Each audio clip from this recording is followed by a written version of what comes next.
সম্মানিত দর্শক, UCB to the পয়েন্টে আমন্ত্রণ জানাচ্ছি। আমি তারিকুল ইসলাম মাসুম।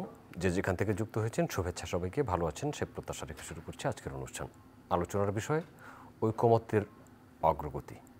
ঐকমত্যের অগ্রগতি আলোচনার জন্য স্টুডিওতে উপস্থিত আছেন AKM পাটোয়ারি, মিডিয়া ব্যক্তিত্ব এবং রাজনীতি ও সমাজ বিশ্লেষক। আপনাকে স্বাগত জানাচ্ছি।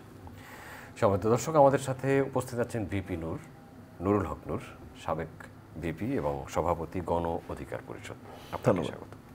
ভিপি নূর হিসেবে আপনি পরিচিত, এর জন্য আগে ভিপি নূর বললাম। আপনাকে দিয়ে শুরু করব। ঐকমত্য কমিশনের আলোচনা রাজনৈতিক দলগুলোর সাথে 15তম দিনের আলোচনা শেষ হয়েছে। আপনার দল সেখানে অংশগ্রহণ করেছে নিয়মিত।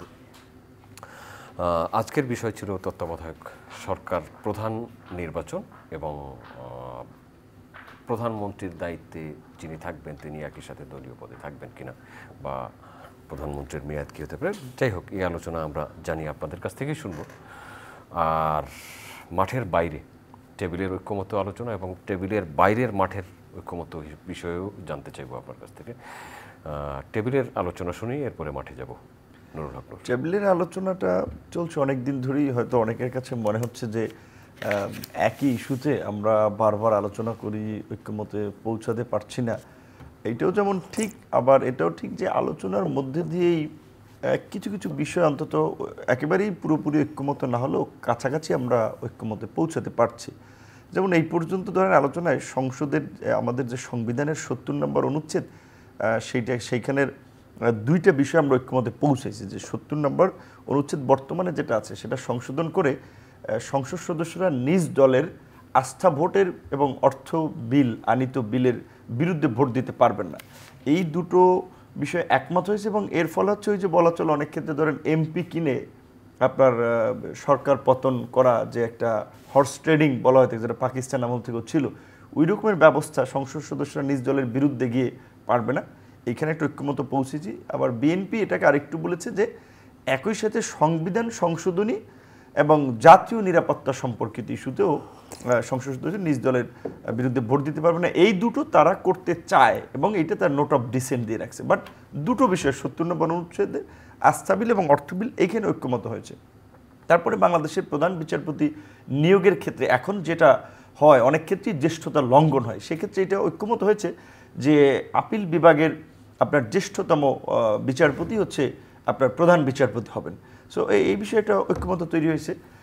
এরকম আরও কিছু কিছু বিষয়, যেমন মাঝখানে একটা গুরুত্বপূর্ণ আইডিয়া নিয়ে আলোচনা হয়েছিল যে আপনার সাংবিধানিক ও সংবিধিবদ্ধ প্রতিষ্ঠানের নিয়োগ কমিটি, যে প্রধানমন্ত্রী, বিরোধী দলীয় নেত্রী সহ প্রধান বিচারপতির মনোনীত একজন প্রতিনিধি, এরকমের 7 জন ব্যক্তিকে নিয়ে একটা কমিটি থাকবে। যেই কমিটি সাংবিধানিক প্রতিষ্ঠানগুলো, নির্বাচন কমিশন, দুর্নীতি দমন কমিশন, মহাহিসাব নিরীক্ষক, পিএসসি, এই রকমের 5 থেকে 7টা সাংবিধানিক প্রতিষ্ঠানের আপনার নিয়োগটা সম্পন্ন করবে, যাতে এই প্রতিষ্ঠানগুলোতে কিছু পেশাদার নিরপেক্ষ ব্যক্তি নিয়োগ পায়, যাদের মাধ্যমে প্রতিষ্ঠানগুলো ভালো চলে। যেটা আমরা দেখেছি যে বিগত 16 বছরে সরকার যেভাবে দলীয় বিবেচনায় নিয়োগ দিত, অবশ্যই এটা শুধুমাত্র শেখ হাসিনার এই গালি দিয়ে 16 বছরের দায় চাপালেই হবে না। বাংলাদেশে 50 বছর এটাই হয়েছে, যারাই ক্ষমতায় থেকেছে নিজের মতো করে পুলিশ প্রধান, সেনা প্রধান, প্রধান বিচারপতি বানিয়েছে। এমনকি কেয়ারটেকার প্রধান করার জন্য প্রধান বিচারপতির বয়সও কিন্তু বাড়িয়েছে। কাজে এই দায় কিন্তু সব এক্সিস্টিং রাজনৈতিক দল যারা ক্ষমতায় ছিল, ক্ষমতায় থেকেছে, গিয়েছে, তাদের প্রত্যেককেই নিতে হবে। আওয়ামী লীগ তো প্রত্যেক সরকারই তো তার আস্থাভাজন মানুষকে বিভিন্ন পদে রাখতে চায়। এখন কি তার বিপরীত কিছু আছে? রাইট, এইটা আমরা চাচ্ছি না। এইখানেই আমরা পরিবর্তনটা করতে চাচ্ছি যে আজকে বাংলাদেশের এই যে সংকটটা তৈরি হয়েছে গত 16 বছরে ছিল, এবং যেই সংকটের ফলে এতগুলো মানুষকে কথা বলতে গিয়ে, লিখতে গিয়ে, অধিকারের জন্য জীবন দিতে হয়েছে, রক্ত জড়াতে হয়েছিল, এবং যার মধ্যে সর্বশেষ আমরা এই আপনার দীর্ঘ একটা আন্দোলন, সংগ্রাম এবং নির্যাতন নিষ্পেষণের মধ্য দিয়ে আমরা ফ্যাসিবাদের পতন ঘটিয়ে আমরা একটা নতুন রাজনৈতিক বন্দোবস্ত বা জুলাই আমরা পেলাম। সেইখানে আন্দোলনের পূর্বে কিন্তু পরিষ্কার ঘোষণা ছিল যে এক্সিস্টিং রাষ্ট্র, এই ফ্যাসিবাদী রাষ্ট্র কাঠামোর আমরা বিলোপ এবং নতুন করে আমরা বাংলাদেশকে পুনর্গঠন করতে চাই। যেই কারণেই আমরা এই প্রক্রিয়াগুলো, যেগুলো ঐক্যমত হয়েছে, আমরা ঠিক করেছি। এবার যে অমীমাংসিত বিষয়গুলো আছে, এই যে সাংবিধানিক ও সংবিধিবদ্ধ প্রতিষ্ঠানের নিয়োগের কমিটি, এটা বিএনপি বিশেষ করে একটি প্রধান রাজনৈতিক দল, তারা এটাতে একমত না। তারা বলছে যে এতে প্রধানমন্ত্রীর ক্ষমতাকে কাট করে দেওয়া হয়, প্রধানমন্ত্রীর ডানা কেটে দেওয়া হয়, এইভাবে সরকার চলে না। কিন্তু আমরা মনে করছি ধরেন আপনার নির্বাচন কমিশনার কে হবে? নির্বাচন কমিশন তো নির্বাচন করবে, কাজে এটা একটা নিরপেক্ষ ব্যক্তি তো হওয়া দরকার। কিংবা দুর্নীতি দমন কমিশন, এটা তো রাজনৈতিক দলের হাতিয়ার হওয়ার দরকার নাই, এটা নিরপেক্ষ ব্যক্তি হবে, তারা দুর্নীতির বিরুদ্ধে ব্যবস্থা নেবে। এইখানে বিএনপি একটু আরও বিএনপির সাথে কিছু দল একমত হয়নি। এবং আজকে যে ইস্যুটা নিয়ে আলোচনা হয়েছে, আপনার প্রধানমন্ত্রী একই সাথে দলীয় প্রধান এবং সংসদ নেতা থাকবেন না। তো এই বিষয়টা ধরেন প্রধানমন্ত্রী তো রাষ্ট্রের প্রধান, স্বাভাবিকভাবেই আমি মনে করি যে তিনি দলের ঊর্ধ্বে। সেই জায়গা থেকে এটা আমার দল সহ অনেক দলেরই এই বিষয়ে একমত, এবং বিএনপি আমার যতদূর জানি এর আগের আলোচনায় একমত হয়েছিল যে প্রধানমন্ত্রী অন্তত তারা বলছিল যে তিনটা, যেটা আমরা বলছি যে দলীয় প্রধান, সংসদ নেতা এবং প্রধানমন্ত্রী, তিনটা পদ না হলে অন্তত দুইটা পদে থাকতে পারবে। কিন্তু আমরা বলছিলাম না, প্রধানমন্ত্রী আর অন্য কোনো পদে সংসদ নেতা হিসেবে থাকতে পারবেন না, দলীয় প্রধান হিসেবে থাকতে পারবে না। প্রধানমন্ত্রী যদি দলীয় প্রধান সংসদ নেতা না হন তাহলে কি বিশৃঙ্খলা তৈরি হবে না? আমার ব্যক্তিগত ইভ্যালুয়েশন এবং এই আলোচনাটা ওখানে হয়েছে যে সর্বোচ্চ প্রধানমন্ত্রী সংসদ নেতা হতে পারেন একই সাথে, কিন্তু এই দলীয় প্রধান হওয়াটা তার জন্য আমি মনে করি শোভনীয় নয়। যেমন আমরা যেটা রাষ্ট্রপতি তো কোনো দলের পদে থাকেন, সেই আসবো আপনার কাছে।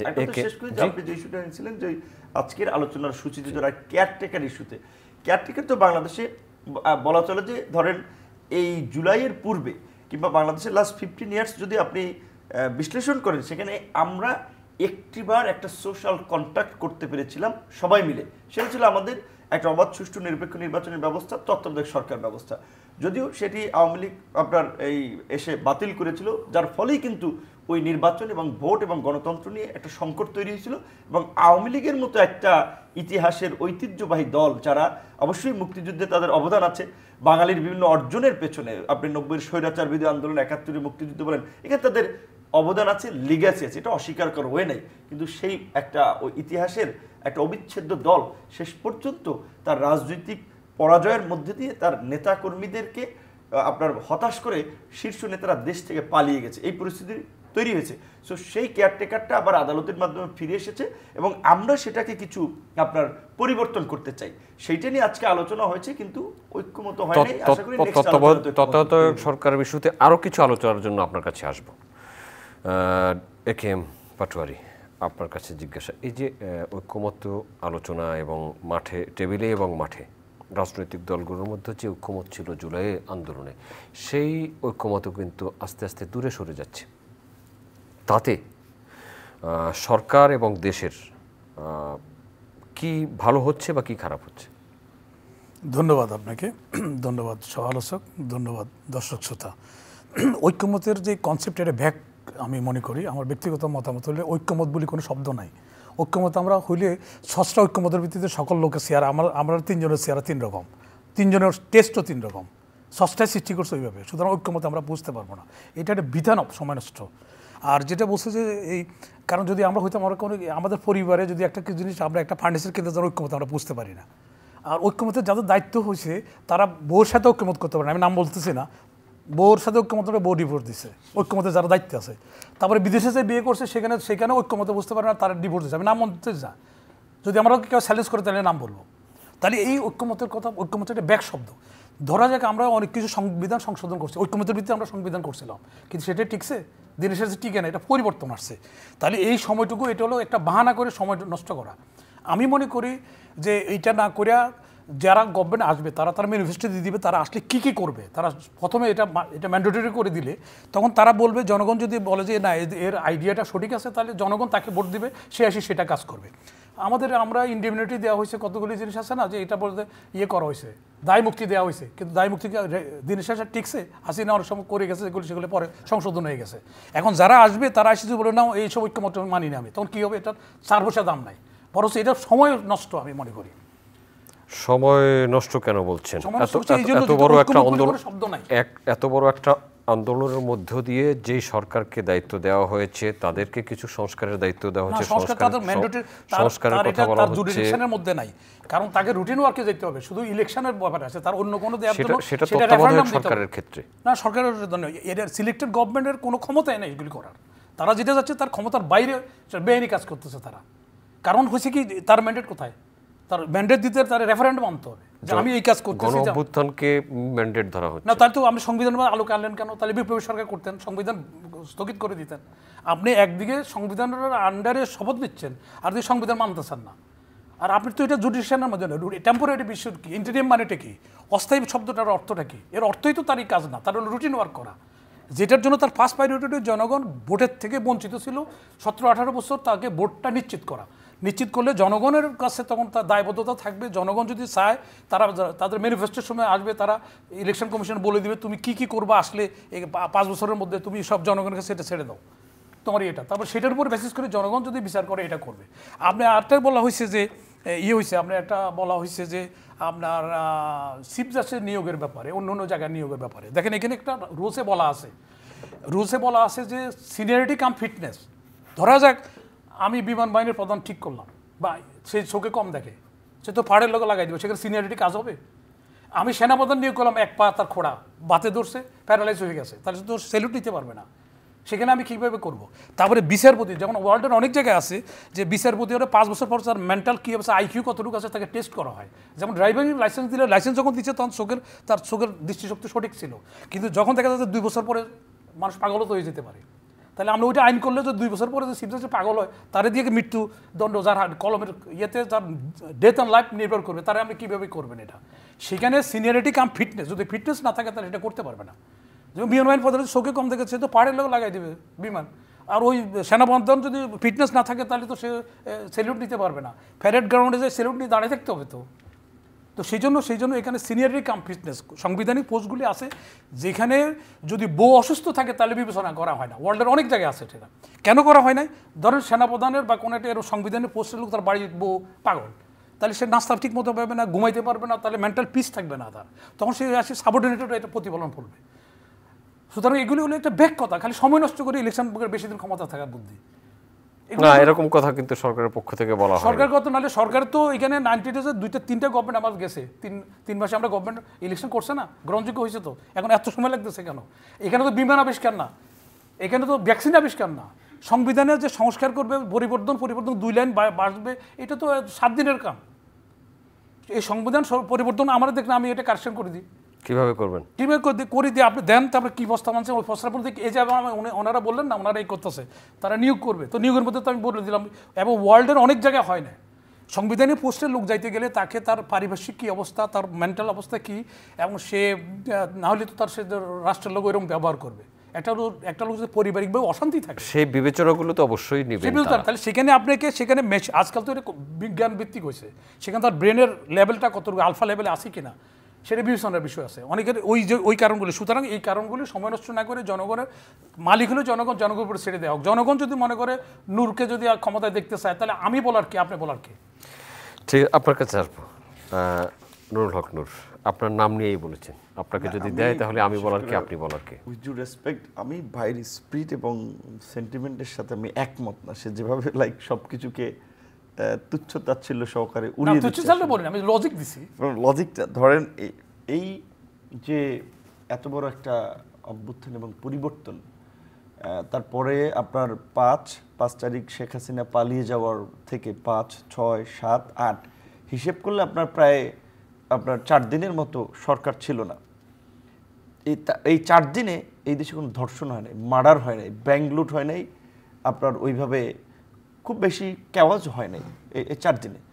বিকজ একটা জনগোষ্ঠী যারা তাদের নিজের জীবনের তাগিদে, যাদের সমাজকে বদলাতে, রাষ্ট্রকে বদলাতে একটা ফ্যাসিস্ট শক্তির বন্দুকের নলের মুখে দাঁড়িয়েছে এবং অনেকে জীবন দিয়েছে, কারণ তাদের একটা প্রত্যাশা ছিল যে এই ফ্যাসিস্ট গেলে অন্তত তারা না হোক, তাদের পরবর্তী জেনারেশনও ভালো থাকবে, দেশটা বদলাবে। এইরকম একটা স্বপ্ন নিয়েই কিন্তু এই মানুষগুলো আন্দোলন সংগ্রামে নেমেছে। এইটা রাজনৈতিক আন্দোলন ছিল না।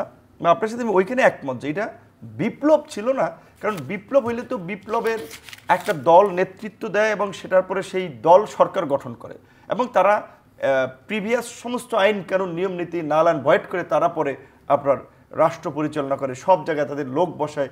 এইটা একটা আপনার ছাত্র আন্দোলন, যেটাকে আমরা অনেকগুলো সামাজিক আন্দোলন, নাগরিক আন্দোলনের ফাইনাল ফল বলতে একটা গণ অভ্যুত্থান হয়েছে, যার ফলে এখানে আপনার একদিকে জনগণের সম্মতিরও যেমন প্রয়োজন হয়েছে সরকার গঠন করতে, রাষ্ট্র পরিচালনায়, আরেকদিকে আপনার আইনেরও কিছুটা আপনার অনুসরণ করতে হয়েছে, যার ফলে হয়তো জনগণের সম্মতি এবং আপনার আইনের মতামত সামগ্রিক আলোকে একটা সরকার গঠিত হয়েছে। যেই সরকার গঠনের আগে যারা আন্দোলনের নন ফেজ বা লিডিং পজিশনে ছিল, তারা যেই ঘোষণাটা দিয়েছিল এই পরিবর্তন আগে, যে আমরা এই ফ্যাসিবাদী রাষ্ট্র কাঠামো আমরা পরিবর্তন করব, ভবিষ্যতে যেন কেউ ফ্যাসিস্ট না হতে পারে আমরা সেটা এনশিওর করব, এইটুকু তো আপনার আকাঙ্ক্ষা মানুষের পূরণ করতে হবে। তার জন্য আমাদের যেখানে সংস্কার প্রয়োজন, পরিবর্তন প্রয়োজন, সেইটুকু তো করতে হবে। এখন সেইটা করতে গিয়ে আন্দোলনের পূর্বে সবার লক্ষ্য এবং টার্গেট ছিল এক অভিন্ন, ফেসিবাদের পতন বা হাসিনার পতন। ওই পয়েন্টে সবাই একমত ছিল। হাসিনার পতনের পরে আবার কিন্তু ভিন্ন ভিন্ন রাজনৈতিক দল তার আদর্শ, তার কর্মসূচি নিয়ে সে একটা পপুলার ম্যান্ডেট নেওয়ার চেষ্টা করছে আগামী নির্বাচনের জন্য তার দল জয়ী হতে পারে।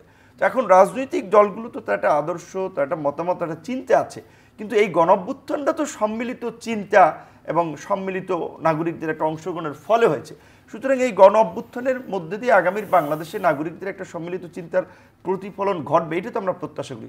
সেই কারণেই আমরা বলছি ওকে, বিএনপি একটা বড় দল, বিএনপির কাছে একটা জিনিস আইডিয়া ভালো মনে হতে পারে, বাট আরও যারা স্টেক হোল্ডার এই অভ্যুত্থানের, তারা কি চিন্তা করছে সেই আইডিয়াটা, ওই আলাপ আলোচনা এর মধ্য দিয়ে আমরা একটা কমন জায়গায় পৌঁছাতে চাই। যেই জন্য এই ঐক্যমত্য কমিশন, এই আলাপ আলোচনাগুলো।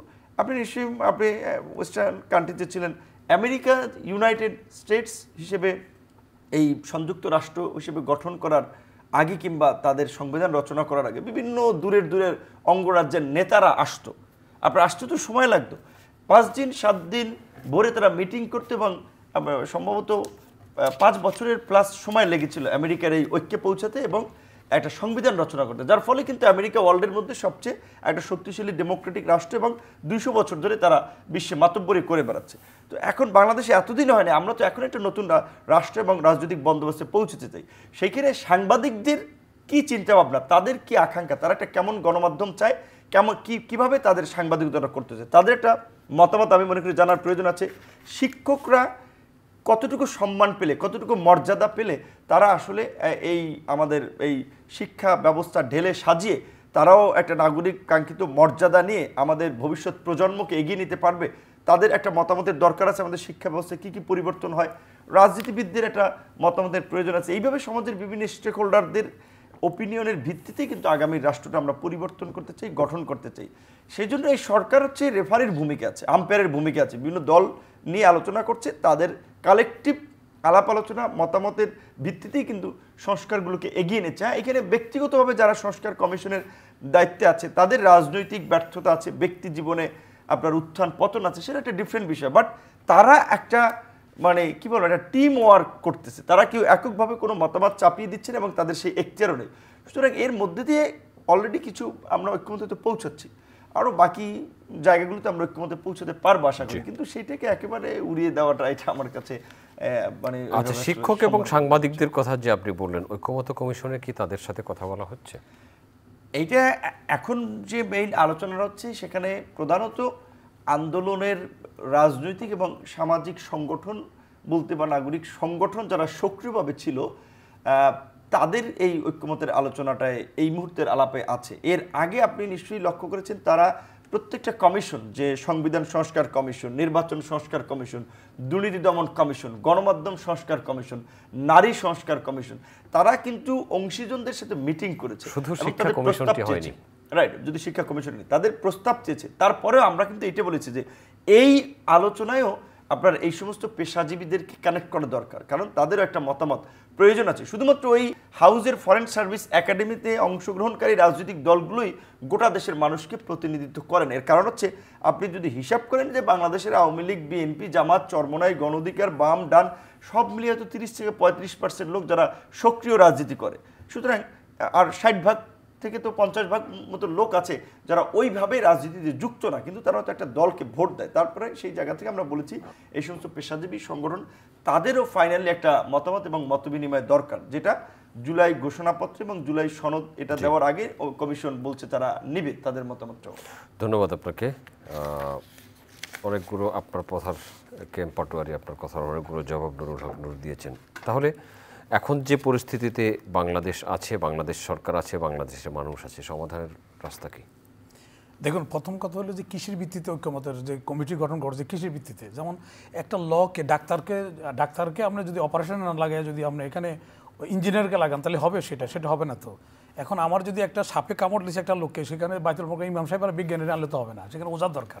তো এখানে একটা ল সাবজেক্টে না, তাকে একটা লোককে নিয়ে আসছে সেই দেশের ডুয়েল পাসপোর্ট হলো, তাকে আনি এখানে দায়িত্ব দেওয়া হয়েছে, যেখানে স্বাধীন মালিকে সাহস পায় নাই ডক্টর কামালের সংবিধান রচনাকে হাত বসানোর মতো একটা যে ওই তার সাবজেক্টে না সেটা আনছে। তাতে দেখা যাচ্ছে যে এটার ভবিষ্যৎ কী হবে।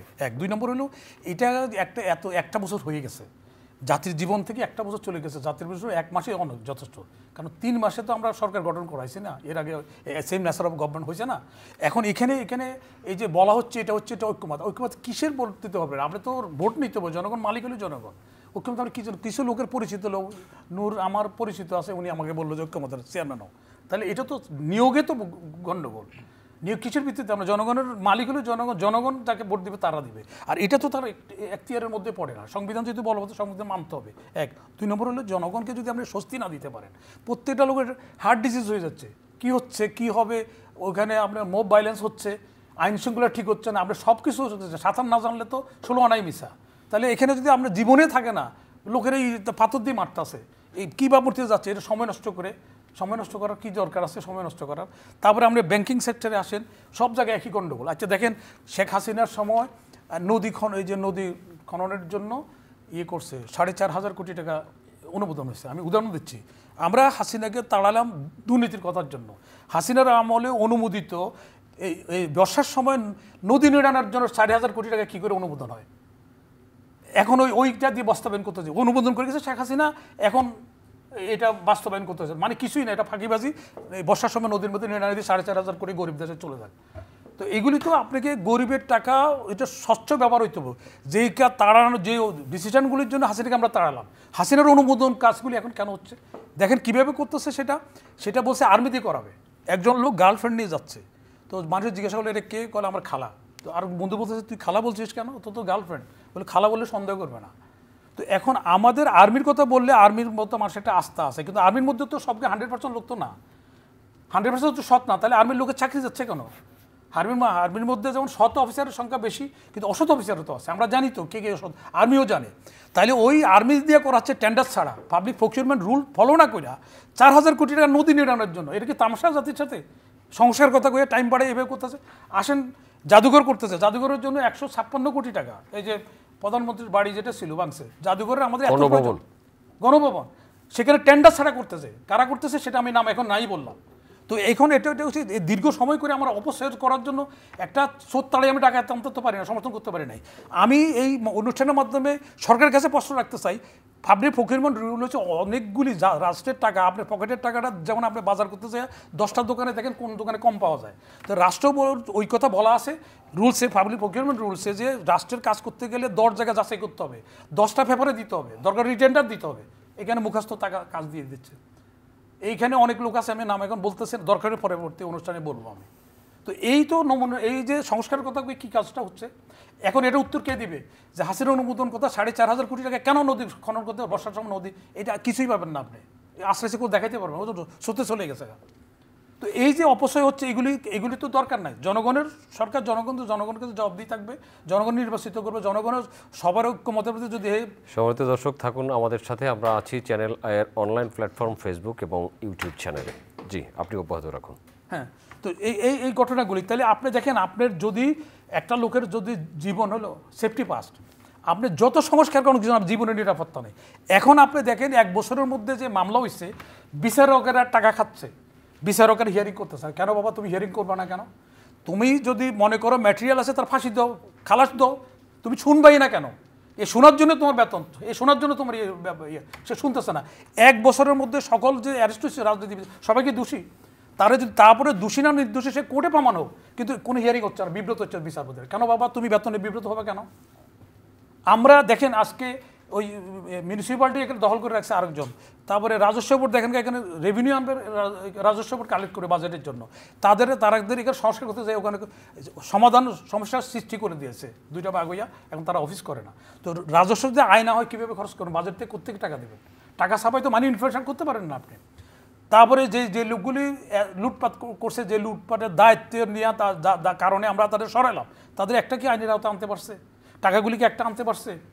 তাহলে এই যে কথাগুলি আমরা দেখছি, তো শুনেন সকালবেলা বোঝা যায় সারাদিন কেমন যাবে। আমরা জীবনের থেকে যেখানে 3 মাসে আমরা সরকার গঠন করছি, 1 বছর চলে যাওয়ার পরেও এখনও সংস্কার নিয়ে আসেন। তো এসব কথা এগুলো একটা বাহানা। আপনি করবেন, আপনি যদি কোনো জায়গায় জার্নি করেন, আপনি প্রথম টিকিট করতে হবে। আপনি বলছেন আমি ভালো ইলেকশন করবেন, ভোট বাক্স কেনার জন্য কোনো বাজেটে দেওয়া হয়নি। তারপরে যারা দিনের ভোট রাত্রে করছে, একটা লোকও ছিল না যে আমি প্রতিবাদ করে রিজাইন করবো, একটা লোকও নাই। তাহলে ওই লোক দিয়ে আপনি কী করে ইলেকশন করবেন? তো ওখানে করা হয় নাই, ওখানে বাজেট দেওয়া হয় নাই। তারপরে ইলেকশন কমিশন যখন হয়েছে, যখন সাগর সাহেব ছিল, ওনার বিআই ছিল সিভিল ইলেকশন কমিশন, আর্মি তখন প্রভাব। সেই সময় একটা কি করলো, এটা নুরদের জানার দরকার। কারণ একটা ওখানে ভোটের আগে ভোট করতে হবে, কেন একজন স্বতন্ত্র দাঁড়াইলে তাকে 5% ভোট আনতে হবে আগে, মানে প্রকাশ্য, যেটা এখানে কন্ট্রাডিকশন শুধু, কারণ এটা গোপনীয় বিষয়। ভোটটা প্রকাশ্যে আপনি আনতে হবে ভোটের আগে। দাঁড়াইতে গেলে আপনি যদি কোনো পার্টি না করেন, 1% ভোট, 1% আনতে হবে ভোট। তাহলে দেখেন কে করছে তখন, চেয়ারম্যান সিভিল ইলেকশন কমিশন ওনার বিআই, ব্রিগেড স্বাগত হলো ইলেকশন কমিশন, আর্মির হলো প্রভাব, সেখানে ওনাদের উপরে তো কেউ কথা বলবে না। দেখেন কীভাবে করছে, জনমতামতের উপরে উপেক্ষা করে সেখানে এটা করা হলো। যদি কালকে আমি একটা পার্টি করে আমরা বোর্ডের সাধারণ সম্পাদক করি, তাহলে কিছু লাগবে না। আবার আমার যদি কাউকে নমিনেশন দিতে, আপনাদের নমিনেশন দিতে আপনারও কিছু লাগবে না। কিন্তু যদি এগুলো ডক্টর ইউনুসও দেয়, তাহলে তার ওই 1% ভোট আনতে হবে। কেন? এবং সেখানে কিসের ভিত্তিতে ব্রিগেড স্বাগত তারা করছে? তারপরে এখনও দেখেন, এখন আর আমি আরও অনেক কিছু বলতে পারি, সে বলবো না, কারণ ব্যক্তিগতভাবে আমাদের অনেকের সাথে আমার সম্পর্ক আছে। সবাই তো চিনি, তো আমরা বাংলাদেশের ছোট্ট, সবাই তো চিনি কী করতেছে, কোন উদ্দেশ্যে করা হচ্ছে। তো এখন দেখেন এটা করে না। আপনি ইলেকশন হলে আমরা মেনটা যে 15 বছর মানুষ ভোটার থেকে বঞ্চিত ছিল, তো ইলেকশনের জন্য কোনো বরাদ্দই নাই। তাহলে কী করে হবে? তা ইভিএম কিনছে, জনগণের ট্যাক্সের টাকায় ইভিএম করছে, একটা ইভিএম কাজ করে না। তো সেটার জন্য তো আপনি দুর্নীতির বিরুদ্ধে কথা বলছেন, তো ওইভাবে তদন্ত কমিটি করেন না কেন? জি, মানুষের যারা আপনার কাছে আসবো, আপনার কাছে আসবো। নুরুল হক নূর অনেকগুলো কথা বলে ফেললেন, নির্বাচন, দুর্নীতি, সংস্কার, সময়ক্ষেপণ। নির্বাচন নিয়ে শুনি আপনার কাছে, নির্বাচনের প্রস্তুতি কেমন সরকারের এবং আপনার? আমি এক জায়গায় ভাইয়ের সাথে একমত, যে সে বলেছে যে সরকার যেমন আগের গভর্নমেন্টের কিছু প্রজেক্টকে কন্টিনিউ করে নিচ্ছে, কিংবা এটা তো পলিটিক্যাল গভর্নমেন্ট না, ইন্টারিম গভর্নমেন্ট, এবং যাদের প্রতি আমাদের একটা অন্যরকমের প্রত্যাশা ছিল যে তারা একটা যুগান্তকারী পরিবর্তন আনবে, বিভিন্ন খাতে সংস্কার সূচনা করবে, সেই বিবেচনায় যে দৃশ্যমান সংস্কার বলতে যদি আমরা বুঝি সামাজিক পরিবর্তন, সেই ধরনের কোনো সংস্কার আমরা দৃশ্যমান দেখি না। এবং এই সরকারের বেশ কিছু উপদেষ্টাদের কর্মকাণ্ড নিয়েও প্রশ্ন উঠেছে, বিভিন্ন আপনার কেনাকাটা, নিয়োগ। শুধু কেনাকাটা না, আমি স্পেসিফিক বলতে পারি, কিন্তু বলতে গেলে ব্যক্তিগত হয়ে চলে যায় না, এটা ঠিক আছে, সেটা বলছি। এবং এদের অনেকের দেখেন চাকরি গেছে চুরির দায়। না, এটা আপনার সাথে একমত যে এইখানে কিছু আমরা অসঙ্গতি, দুর্নীতির ঘটনাচিত্র, স্বজনপ্রীতি, এবং তাদেরও অনেকে তো ক্ষমতায় থেকে দল বানাচ্ছে। কারণ এটা তো একটা কি হইতে পারে না, এটা ইন্টারিম গভর্নমেন্ট একটা দল তৈরি করবে, এবং বিশেষ করে কিছু ঘটনা সাম্প্রতিক ধরেন এনসিপির নেতারা যাচ্ছে ডগ স্কোয়াড ব্যবহার করে তাদের যেই হোটেলে থাকবে সেটা তল্লাশি করা হচ্ছে, ফ্লোর চেকিং করা হচ্ছে। তো এইটা তো রাষ্ট্রীয় আইনশৃঙ্খলা বাহিনী এই কাজে নিযুক্ত থাকবে। আপনার বা গোপালগঞ্জে, ফরিদপুরে যেমনি দেখলাম, মনে হচ্ছে কোনো মানে যুদ্ধ চলতেছে, ওর মধ্যে দিয়ে কিছু মানুষকে রেস্কিউ করে নিতে হচ্ছে, বা যুদ্ধ শুরু হয়েছে, সেখানে আর্মির ট্যাঙ্ক টোঙ্ক, একটা অন্যরকম ভীতিকর পরিস্থিতি। এবং এইটা যখন আল জাজিরার মতো গণমাধ্যমে লিড হয় যে আর্মির ট্যাঙ্ক মুভ করতেছে, বিশ্বে খুব ভালো বার্তা দেয় না যে বাংলাদেশে এখনো অস্থিতিশীল পরিস্থিতি রয়েছে। যদিও এইটা নূর, আপনি তো অনেক হামলার সম্মুখীন হয়েছেন, আপনাকে উদ্ধার করছে সেইটা। আমি মনে করি যে এখানে প্রথমত হচ্ছে আমাদের যে সদ্য জন্মলাভ করা দল, তাদের ম্যাচুরিটির অভাব, যেই কারণে তারাও কিছু কথাবার্তা বলে মানে একটা উস্কানি দিয়ে এই ফাঁদ তৈরি করেছে, আর সরকারও সেই ফাঁদে পা দিয়েছে, এবং একটা নেতিবাচক মেসেজ সরকার সম্পর্কেও গিয়েছে বিশ্ব দরবারে। যেমন ডক্টর ইউনুস আপনার শান্তিতে নোবেল বিজয়ী, তিনি অর্থনীতিবিদ, কিন্তু অর্থনীতিতে নোবেল বিজয়ী না, তিনি দারিদ্র্য দূরীকরণে তার গ্রামীণ ব্যাংক ভূমিকা রেখেছে, জয়েন্টলি তিনি নোবেল পেয়েছেন। শান্তিতে নোবেল বিজয়ী সরকার প্রধানের আপনার দায়িত্ব থাকা অবস্থায় গোপালগঞ্জের এই 5 জন মারা গিয়েছে, বা 4 জন মারা গিয়েছে, হোক সে ছাত্রলীগ, হোক সে আওয়ামী লীগ, কিন্তু এই আইন শৃঙ্খলা বাহিনীর গুলিতে মৃত্যু কিন্তু আমরা কামনা করি না। এইখানে আওয়ামী লীগ তো চাবে উস্কানি দিয়ে ডক্টর ইউনূসের ইমেজ ক্ষুণ্ণ করা, দেশের ভাবমূর্তি ক্ষুণ্ণ করা। সেক্ষেত্রে সরকার আইন শৃঙ্খলা পরিস্থিতি সংস্কারের পাশাপাশি যেটা আমরা বলি মানুষ যে স্বস্তি চেয়েছিল, সেই স্বস্তিটাও কিন্তু আমরা এই জায়গায় দেখতে পাচ্ছি না। এখন নির্বাচনের প্রশ্নে আপনি যেটা বলেছেন, সবার উদ্বেগ কিংবা উৎকণ্ঠা, ওয়েন ইজ ইলেকশন, বিদেশিদের অনেকের কোশ্চেন। তো আমি মনে করি যে প্রধান উপদেষ্টার শুরুর দিকে যেই ঘোষণাটা ছিল ডিসেম্বর থেকে জুনের মধ্যে ইলেকশন, তিনি একটা ধারণা দিয়েছেন যে এর মধ্যে তিনি ইলেকশনটা করতে চান। তারপরে আমরা রাজনৈতিক দলগুলো মনে করেছি যে না, এতে আমরা সন্তুষ্ট না, আপনার এই কথা আমরা ভরসা রাখতে পারছি না, আপনি অন্তত একটা মাসকে স্পেসিফিক করেন। তারপরে সে আপনার এপ্রিলে আপনার নির্বাচনের ডেট দিলেন এবং সবাই মনে করছে না ঠিক আছে, তাহলে প্রধান উপদেষ্টা বা সরকারের মধ্যে আর কোনো অন্য চিন্তা নাই, যেই কারণেই তারা তাদের ডেটের চেয়েও আগে ডেট দিয়েছেন, লাস্ট ডেটের আগে, যে এপ্রিলে। আবার কয়েকদিন পরে আমরা দেখলাম লন্ডনে বিএনপির ভারপ্রাপ্ত চেয়ারম্যান জনাব তারেক রহমানের সাথে মিটিং করার পরে সরকারের কাছ থেকে একটা ডেট এসেছে যে যদি বিচার এবং সংস্কারকে এগিয়ে আনা যায় তাহলে ফেব্রুয়ারিতেও নির্বাচন হতে পারে। তো একবার তিনি ডেট দিয়েছেন ডিসেম্বর থেকে জুন, সেখান থেকে একটা ফিক্সড ডেট বলেছেন আমার এপ্রিল, তারপরে আবার লন্ডনের বৈঠকের পরে বলেছেন আপনার এই ফেব্রুয়ারি। এর ফলে মানুষের মধ্যে আরও কনফিউশন ক্রিয়েট হয়েছে যে এই ডিসেম্বর থেকে জুন, সেখান থেকে এপ্রিল, সেখান থেকে আবার ফেব্রুয়ারি, তার মানে এখানে ডালমে কুচ কালা হয়। তো এই কারণে নির্বাচন নিয়ে অনেকের মধ্যে একটা উৎকণ্ঠা, উদ্বেগ তৈরি হচ্ছে।